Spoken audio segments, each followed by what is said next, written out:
aussi le fun pour un acteur, tu sais, d'avoir pas juste, c'est pas juste des outils, là, c'est comme c'est des interprètes, c'est des gens qui vont dans leur trip là, pour construire ces personnages-là. C'est vraiment le fun qu'on puisse le faire ensemble. Bonjour et bienvenue sur mon podcast. Ici, j'invite les pros du cinéma à partager avec vous leur méthode de travail. De l'écriture à la sortie d'un film, comment ne pas baisser les bras quand ça coince. Bonne écoute!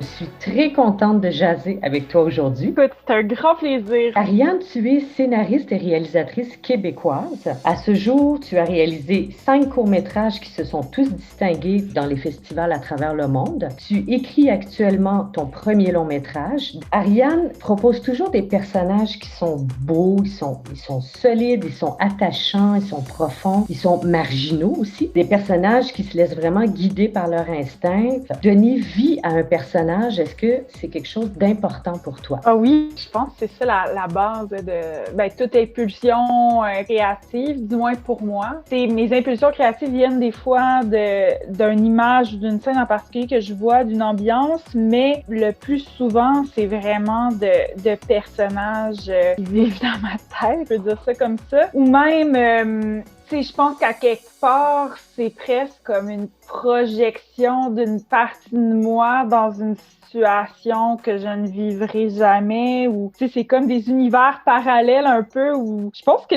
c'est ça, que les personnages finalement, c'est tout le temps, au début je pense tout le temps qu'ils sont très très loin de moi, mais je réalise qu'au fond, peut-être pas tant que ça, c'est comme tout le temps une petite partie de moi que j'ai comme envie d'explorer, là. Quand tu écris, est-ce que tu penses déjà aux comédiens? Écoute, non, pas vraiment. C'est rare. Ça m'est jamais arrivé, en fait, d'écrire avec un comédien très précis en tête dès le départ. C'est plus comme, en fait, il faut que je prenne un premier contact avec le personnage, que je vive un peu avec lui, que je le développe sans y coller quelqu'un. Puis c'est vraiment par après que là, ça s'impose. Fait que des fois, oui, je vois un comédien très précis à un moment de l'écriture. OK. Et une fois que tu as ton scénario en main, est-ce que tu passes systématiquement en mode audition? Pas tout le temps, mais dernièrement, je l'ai fait pour 2 films sur... deux de mes films, j'ai passé des auditions, ouais. Quand je cherchais quelque chose de plus précis, comme dans Les Petites Vagues, par exemple, je cherchais quand même une jeune fille de 13 ans. Je voulais que ce soit quelqu'un qui est comme vraiment une intériorée, là, qui, tu sais, que son visage au repos exprime quelque chose. Tu sais, je voulais vraiment quelqu'un c'est ça, là, qui avait un jeu intérieur. Puis aussi, comme ça abordait l'éveil sexuel à un quand même jeune âge, c'était pas facile de trouver des comédiennes qui étaient à l'aise et des parents à l'aise à ce que leur fille aille là aussi, tu sais. Fait que ça, j'ai passé des auditions. Puis sinon, pour Comme une comète aussi, mon dernier film, comme c'était vraiment un trio familial que je cherchais, puis encore là, personnage principal avec comme une intériorité assez transcendante, que c'est pas des personnages qui parlent beaucoup non plus, donc c'est ça. C'était vraiment de trouver ce match-là, fait que j'étais allée en audition pour ça aussi. Ouais. Et quand tu es en mode audition, comment tu te prépares? Je veux dire, est-ce que tu arrives vraiment en audition? Par exemple, est-ce que les acteurs ont droit à avoir un extrait de ton scénario ou le scénario au complet ou une scène en particulier? Est-ce que tu sais exactement ce que tu veux aller chercher? Ça dépend. Je donne jamais le scénario complet en audition. Peut-être en callback là, quand t'es rendu plus loin, mais même à ça, non, quand je ratisse plus large, c'est vraiment comme un bout du scénario, là, une scène avec comme peut-être une scène avant, une scène après pour mettre en contexte, ou bien je fais une petite mise en contexte très brève par écrit. Ensuite, ça arrive que je sais exactement ce que je vais aller chercher, mais d'autres fois, c'est vraiment le processus d'audition puis le travail avec les acteurs qui fait que le personnage se précise un peu comme ça. Tu sais, je vois ça un peu comme des séances de travail, là. Donc, même quand je sens que bon, c'est pas j'ai pas trouvé mon personnage avec cette personne, avec un acteur ou une Ouais. actrice. On dirait que c'est quand même le fun de voir où ça peut mener. Puis, tu sais, ça nous fait rencontrer aussi des comédiens à qui tu peux passer pour un autre rôle ou une autre fois. Tu sais, c'est vraiment des moments précieux. Tu sais jusqu'où tu vas pouvoir aller, c'est ça, avec l'acteur ou l'actrice. Ben, c'est ça. Puis, tu sais, des fois, c'est vraiment. Moi, je cherche jamais tu sais, mettons, un physique précis ou des caractéristiques, tu sais, physiques précises, mais plus une histoire de vibe ou c'est juste de vibe du personnage. Des fois, il y a quelqu'un qui peut t'amener une proposition, là, où tu pensais jamais aller là. C'est super intéressant, mais là, c'est un choix de personnage que tu as à faire. Si tu vas là, ça change ton personnage. Peut-être que tu vas aller là, tu sais, ça fait réfléchir, mais c'est ça. Fait que, tu sais, souvent, c'est même pas que il y a pas une belle performance de l'acteur, c'est juste que c'est des rencontres de personnages, dans le fond. Quand tu constitues, par exemple, un couple, OK, comme par exemple, comme une comédie, Ouais, on a le couple en plus qui est ouais. reconstitué. Au niveau physique, tu cherches quand même, en plus, bon, il y a la fille, de la mère, donc tu cherches quand même une espèce d'unité. Donc, au lieu de chercher l'actrice, l'acteur, est-ce que tu cherches pas, au contraire, le couple? J'ai vraiment cherché la fille en premier OK. parce que c'est mon personnage principal. Donc, puis c'était le casting le plus, disons, précis à trouver. Puis une fois que j'ai trouvé la fille, ben là, c'est sûr que je cherche la mère parce que là, il faut qu'il y ait un certain qu'on croit au lien familial à quelque part. Fait que là, c'est sûr qu'il y a comme quelque chose de et vibe de personnage, mais et aussi physique à quelque part parce que faut croire à la descendance, mettons. Oui. Et puis après, je cherchais l'homme. Fait que oui, tu sais, c'est ça. C'était assez précis comme casting parce que c'est un trio. Donc, il fallait croire au couple, mais il fallait croire à la mère-fille et on devait croire aussi à la fille beau-père. Tu sais, cette complicité-là qu'ils développent ensemble. Ouais. Puis moi, ce que je me donnais un peu comme objectif de casting, c'est que je voulais que la jeune fille, la jeune femme, ait comme une force tranquille puis une grande maturité pour son âge, tandis que l'homme, je voulais qu'il ait vraiment un cœur d'enfant, comme qui ait encore son petit gars intérieur pas loin. Ouais, ouais. Là, dans le fond, qu'ils se rejoignent. Fait que c'était assez précis aussi comme casting. Oui, très beau casting Merci. d'ailleurs. Quand tu arrives en tournage, est-ce que tu as tendance à répéter avec tes acteurs? Comment est-ce que tu prépares tes tournages? Quand on peut se le permettre, je pense que c'est vraiment pas un luxe dans le fond là, c'est de faire des répétitions en amont, même si c'est pas des répétitions de toutes les scènes que tu trouves la mise en scène précise, juste de rouler les scènes avec les acteurs, les scènes charnières où tu déballes le texte avec eux, puis où tu discutes des personnages, ça fait que ça crée une espèce de safe space entre eux aussi, puis déjà une dynamique, puis déjà une complicité. Ça, ça se crée surtout en amont. Il peut y avoir des chimies qui se créent instantanément sur le plateau, Ouais. mais quand tu peux travailler ça en amont, c'est sûr que tu pars avec une longueur d'avance là, rendue sur le plateau. C'est ça. Puis même moi, avec la communication avec eux, puis déjà qu'on ait parlé des personnages, on part là très avancé. Donc après la direction d'acteur sur le plateau, oui, des fois il y a des trucs à ajuster pour parler de l'intention de la scène puis des personnages et tout, mais c'est beaucoup plus facile là, de diriger on the spot.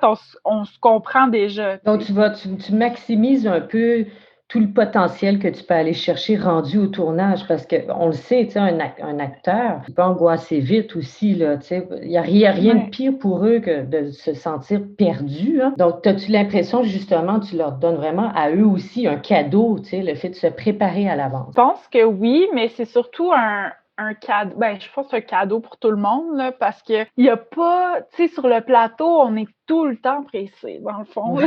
C'est rare que tu aies le temps d'explorer, puis, tu sais, faire un film, c'est quand même de créer en gang, là. Ouais. Donc, c'est le fun de aussi diriger des acteurs en amont, puis de donner un espace de création. C'est l'exploration qui amène plus loin, dans le fond, tes scènes, puis t'as la construction des personnages. Donc, tu leur accordes quand même à tes acteurs un bel espace de liberté, malgré tout, à travers tout ça. Oui, oui, oui. Moi, c'est ça qui me fait triper. Puis je sens que c'est ça qui est aussi le fun pour un acteur, tu sais, d'avoir... c'est pas juste juste des outils, là. C'est comme c'est des interprètes, c'est des gens qui vont dans leur trip là, pour construire ces personnages-là. Fait que c'est vraiment le fun qu'on puisse le faire, tu sais, ensemble. Puis j'ai l'impression que, dans le fond, tu sais, moi, je le sais, ce que je cherche, je sais où je veux aller, mais ça est malléable, là, tu sais, en même temps, tu sais, 4 cerveaux, 2 cerveaux, 3 cerveaux en valent mieux qu'un, des fois, là, ensemble, on peut comme élever, je trouve que ça l'élève, justement, les scènes, les œuvres, quand tu laisses de la place créative aux autres aussi, du moins pour proposer puis essayer des affaires, tu sais. Oui. Mais est-ce que ça t'est quand même malgré tout déjà arrivé d'être confronté à une situation où l'acteur n'arrivait pas à te donner ce que tu voulais et comment t'as géré cette situation? Ben, ça m'est jamais arrivé dans le sens où je pense que j'ai toujours accordé c'est vraiment une importance puis un temps là, dans la recherche de casting. Fait qu'un coup que j'ai choisi les acteurs, puis avant de confirmer les rôles, j'ai discuté du personnage avec eux puis de où je veux aller. Donc, on est déjà sur la même longueur d'onde quand on se confirme que c'est ensemble qu'on veut travailler. Fait qu'après, c'est vraiment... tu sais, ça m'est déjà arrivé, mettons, de diriger une scène où il y avait une proposition qui était faite, puis j'étais là, non, c'est pas ça, là, dans le fond. Ouais. Par exemple, quand j'ai dirigé la scène dans Communicomètre où ils sont sur le sofa à la fin, puis la jeune fille veut reproduire la scène du joint, elle allume le joint, puis là, elle vient pour le donner à Christopher. Et il la regarde, puis là, il part. Tu sais, il n'y a pas grand-chose qui se dit. Ben, il n'y a absolument rien qui se dit dans cette scène-là.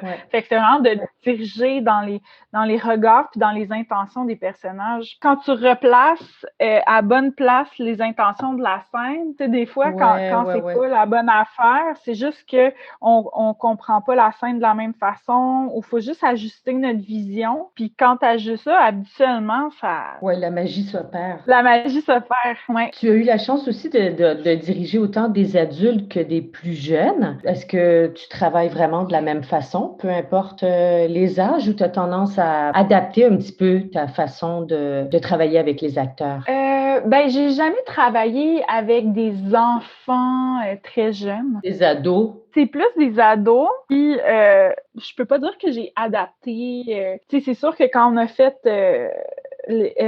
quand j'ai tourné Les Petites Vagues, tu sais, je faisais super confiance en l'intelligence d'Alexandra. Mais à un moment, je voulais juste, avant de la confirmer pour le rôle, qu'elle comprenait bien la scène de la piscine à la fin, qu'on parlait de masturbation, qui était à l'aise de porter ça.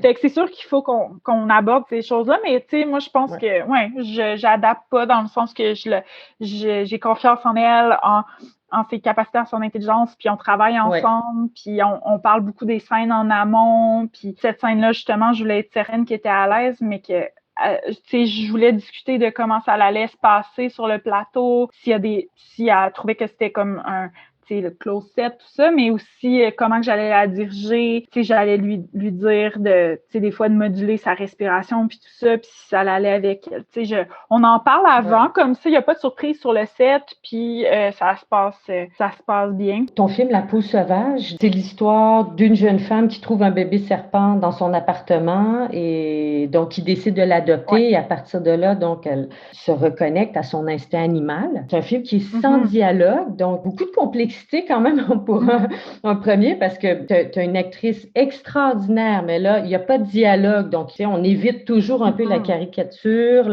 aller dans un jeu peut-être un peu plus minimaliste. En tout cas, tu me diras un peu comment tu as travaillé avec Marilyn, et tu as eu l'occasion aussi de diriger un serpent, rien de moins. Le défi, c'était de diriger le serpent, là, je te dirais.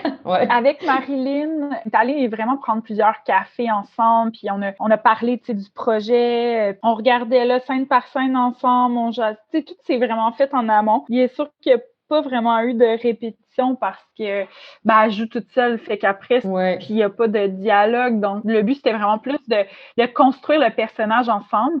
Fait que ça s'est vraiment fait très, très bien. Ensuite, sur le plateau, c'est une actrice qui est très dans son corps, puis les intentions étaient toutes placées. Marilyn était un peu craintive là, on approchait du tournage, puis elle était craintive par rapport aux serpents. Donc, on est allé dans une animalerie spécialisée en reptiles. C'est eux qui nous prêtaient les serpents là, pour le tournage. Puis, on est allé passer 1 heure à l'animalerie. On a pris le bébé serpent, un peu plus gros serpent, le gros serpent pour comme un peu démystifier nos appréhensions là, face aux serpents. Puis après, sur le plateau, c'était un wrangler là, d'animal, qui était là sur le set, qui ressemblait à Indiana Jones avec un gros chapeau avec des dents de crocodile. Ah oui!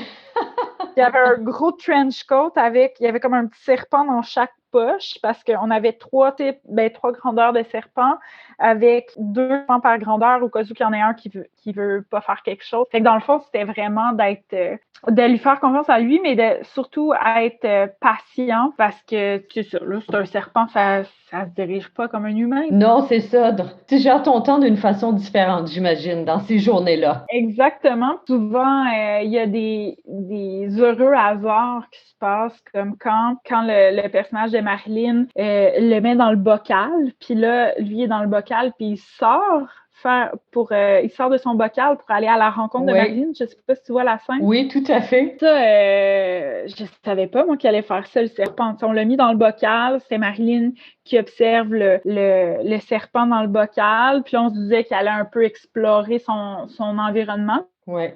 J'aurais pas pu écrire qu'il sortait de son bocal pour aller la regarder en face. Ouais, c'est ça. Je l'aurais pas eu, je pense. Je l'avais écrit. Mais ce moment-là est génial. Ouais.